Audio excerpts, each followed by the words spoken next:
নাহমাদুহু ওয়া নুসাল্লি আলা রাসূলিহিল কারীম, আম্মা বাদ। বড় এক দুঃসময় পার করছি আমরা।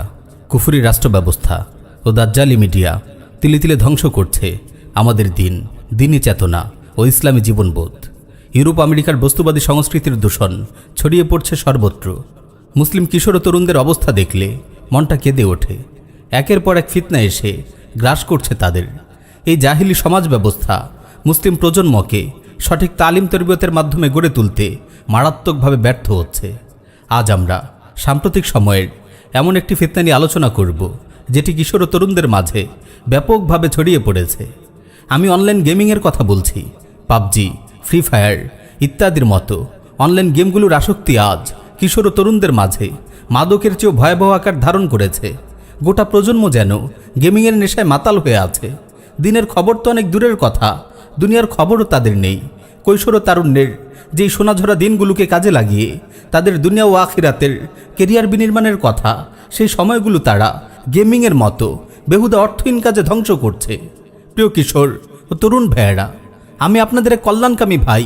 কৈশোরের যে দুরন্ত দিনগুলো আপনারা পার করছেন, যৌবনের যে উত্তাল সময়গুলো আপনারা কাটাচ্ছেন, আমিও সেই সময়গুলো পাড়ি দিয়ে এসেছি। খুব মনোযোগ দিয়ে আমার কথাগুলো শুনুন। আপনারা যারা গেমের পেছনে প্রতিদিন ঘন্টার পর ঘন্টা অপব্যয় করছেন, আপনারা নিজেদের সঙ্গে জুলুম করছেন, নিজের হাতেই বরবাদ করছেন নিজের জীবন, নিজের হাতেই গুড়িয়ে দিচ্ছেন নিজের সুন্দর কেরিয়ারের স্বপ্ন, নিজের হাতেই গলা টিপে হত্যা করছেন নিজেদের সুন্দর ভবিষ্যৎ। প্রিয় ভাই, আপনি কি জানেন জীবন কি? জীবন আর কিছুই নয়। জীবন কিছু সময়ের সমষ্টি মাত্র। একটি দিন আপনি গেমের পিছনে নষ্ট করলেন, এর মানে হলো আপনি আপনার জীবনের একটি অংশকে নিজের হাতে বরবাদ করে দিলেন। ওয়াল্লাহি, গেমের পেছনে নষ্ট করা প্রতিটি দিনের জন্য আপনি আফসোস করবেন। আপনি আসলে গেম খেলছেন না, আপনি নিজের জীবনের জন্য দুঃখ, হতাশা ও আফসোস জমা করছেন। দুনিয়াতেই আপনাকে এই বোকামি ও নির্বুদ্ধিতার মাসুল কড়ায় গন্ডায় দিতে হবে। দুদিন পরেই কেরিয়ারের চিন্তা এসে আপনার কলার চেপে ধরবে। আপনি তখন চোখে অন্ধকার ছাড়া আর কিছুই দেখবেন না। আপনার মনে হবে গেমের জোয়ারে ভাসতে ভাসতে আপনি অকুল সমুদ্রে এসে পড়েছেন।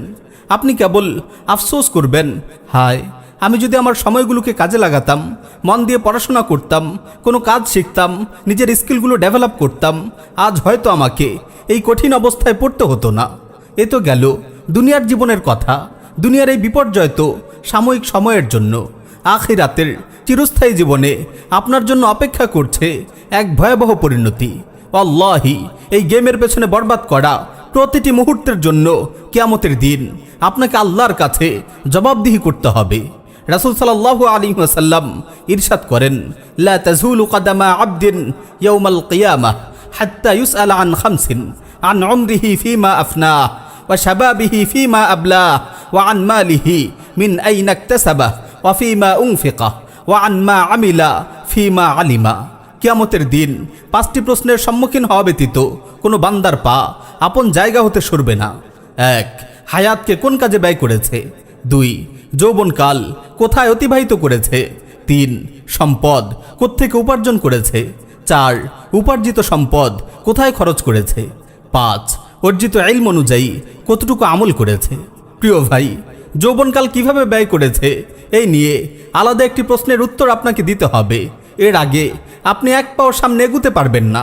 আজ যে আপনি দিনের পর দিন, মাসের পর মাস বেহুদা গেমিংয়ে বরবাদ করছেন, আপনি আল্লাহর কাছে কি জবাব দেবেন? ইমাম ইবনুল কাইয়িম রাহিমাহুল্লাহ বলেন, যখন বান্দা আল্লাহ তাআলা থেকে মুখ ফিরিয়ে নেয়, গুনাহে লিপ্ত হয়ে পড়ে, তখন তার জীবনের কর্মক্ষম দিনগুলো বরবাদ হতে থাকে। যার অনুভব এখন সে করতে না পারলেও সেদিন ঠিকই করতে পারবে, যেদিন সে বলবে, ইয়া লাইতানি কদ্দামতু লি হায়াতি, হায়, আমার আখিরাতের এই জীবনের জন্য যদি আমি কিছু অগ্রিম পাঠাতাম। প্রিয় ভাই, আপনি যদি পাবজি ও ফ্রি ফায়ারের মতো জীবন বিধ্বংসী গেমে আসক্ত হয়ে থাকেন, তবে বেশি দেরি হয়ে যাওয়ার পূর্বেই ঘুরে দাঁড়ান। আপনার দিন ও দুনিয়া দুটোই সামলান। আপনার সময়গুলোকে কাজে লাগান। দুনিয়া ও আখিরাতের পাথেয় সংগ্রহ করুন। রাসূল সাল্লাল্লাহু আলাইহি ওয়াসাল্লামের এই মূল্যবান হাদিসটি সব সময় মনে রাখুন, ইগতানিম খামসান ক্বাবলা খামসিন, শাবাবাকা ক্বাবলা হারামিক, ওয়া সিহহাতাকা ক্বাবলা সাকামিক, ওয়া গিনাকা ক্বাবলা ফাকরিক, ওয়া ফারাগাকা ক্বাবলা শুগলিক, ওয়া হায়াতাকা ক্বাবলা মাউতিক। 5টি জিনিস আসার আগে 5টি জিনিসকে মূল্যায়ন করো। বৃদ্ধ হওয়ার আগে যৌবনকে মূল্যায়ন করো। অসুস্থ হওয়ার পূর্বে সুস্থতাকে মূল্যায়ন করো। দরিদ্র হওয়ার আগে সম্পদশালিতাকে মূল্যায়ন করো। ব্যস্ত হয়ে যাওয়ার পূর্বে অবসরকে মূল্যায়ন করো। মৃত্যুর আগে জীবনকে মূল্যায়ন করো।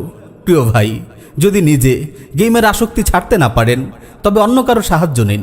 তিনি আপনার অভিভাবক, বড় ভাই কিংবা আপনার কোনো শিক্ষক হতে পারেন।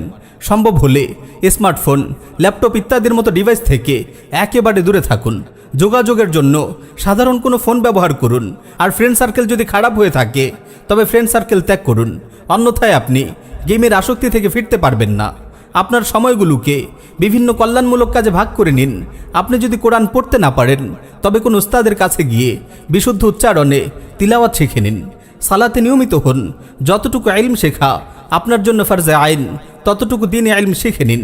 বিভিন্ন দিনে বইপত্র পড়ুন আর হালাল উপার্জনের জন্য একটি সুন্দর ও পরিচ্ছন্ন কেরিয়ার গড়ার প্রচেষ্টা চালিয়ে যান।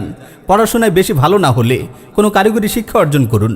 নিজের স্কিলগুলোকে ডেভেলপ করুন। সময়গুলোকে বরবাদ না করে কিছু একটা শিখুন। আপনি যদি আজে বাজে কাজে সময় নষ্ট না করে নিজের দিন ও দুনিয়া গুছিয়ে নেওয়ার জন্য সময়গুলোকে ব্যয় করেন, ইনশাআল্লাহ আপনার জীবন সুন্দর ও সার্থক হবে।